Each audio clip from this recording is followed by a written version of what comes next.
Have you ever wondered what a racing pigeon really is? Maybe you've seen pigeons flying around in the park, sitting on electric wires or picking at breadcrumbs, but those aren't the pigeons we're talking about today. What we're talking about is a whole different world. A world filled with speed, loyalty, training, and something incredibly fascinating. Today's video is your complete beginner's guide to racing pigeons.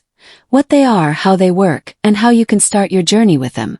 Racing pigeons are not just ordinary birds. These are specially bred athletes of the sky. They have an extraordinary natural ability to find their way home from hundreds of miles away, even from places they've never been before. It's called homing instinct, and it's one of the most amazing things in the animal world. My first real introduction to racing pigeons came when I visited my grandfather in Missouri. He was in his 70s, quiet, kind, and he had this small pigeon loft in his backyard. First, I didn't think much of it. Just a bunch of birds, I thought. But when he told me those birds were trained to fly home from dozens of miles away, sometimes even over 100, it grabbed my attention. And then he let them out. I stood there and watched them circle high into the sky and disappear. Hours later, they started returning one by one. Each time a bird came back, it triggered a small electronic clock that recorded its arrival time. And just like that, I was hooked. When I came back home to Kansas, I couldn't stop thinking about them. I started watching videos, reading articles, and joining forums. Eventually, I found a small local pigeon club. That's where I met Heather, who helped me take the first real steps. She told me everything I needed to know to start out as a beginner. The most important thing, she said: start small and love the birds. So I did exactly that. I bought a small wooden loft from someone who was retiring from the hobby, and I brought home my first dozen young pigeons. They were about 4 weeks old, what pigeon fanciers call squeakers. They were just learning how to eat on their own, and still forming their memory of what home means. That's exactly why it's the best time to bring them in. I made sure to feed them myself every single day, and I always whistled when I gave them food, so they'd associate my sound and my presence with safety and home. As they grew, the bond between us grew stronger. I'd sit in a lawn chair near the loft and just watch them, sometimes for hours. When they reached about 6 weeks old, I opened the loft door and let them fly around the backyard for the first time. It was scary. I thought they might not come back. But they did. They always did. First short flights, then longer, then high circles in the sky. That's what we call loft flying. Once they were confident in the air, I started taking them out for what's called road training. I'd put them in a carrier, drive a mile or two away, and release them. The first few times it took them a while. But as they learned the surroundings and sharpened their instincts, their return times improved. From 1 mile to 5, then 10, and eventually 20. Watching them fly home from miles away, it never gets old. One of the most exciting moments was entering my first official race. It was a young bird race, around 50 miles long. The birds were taken in a truck and released at a specific time.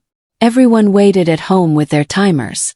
I stood near my loft, heart pounding, eyes scanning the sky.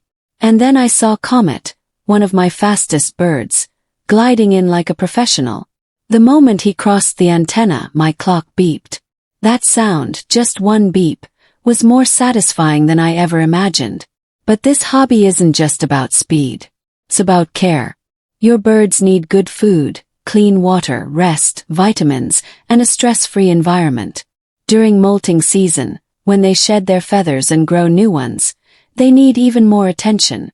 I changed their diet, added healthy oils and seeds, and kept their loft clean and quiet.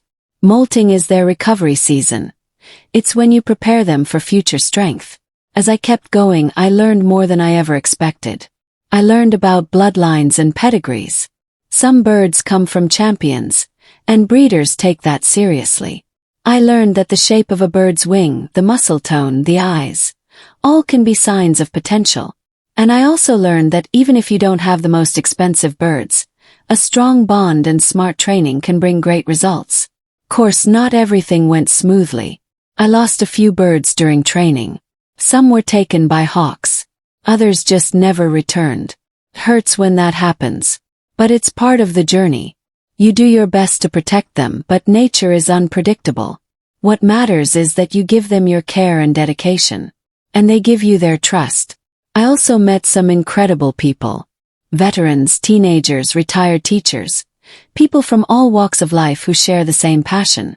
There's something beautiful about watching a bird disappear into the sky and knowing it'll find its way home. There's something peaceful about early mornings with your loft. The soft cooing sounds, the flap of wings, the calm rhythm of feeding. Now, 2 years later, I can confidently say that racing pigeons have changed my life. I started with no knowledge at all, and now I train, race, and even help other beginners through my YouTube channel.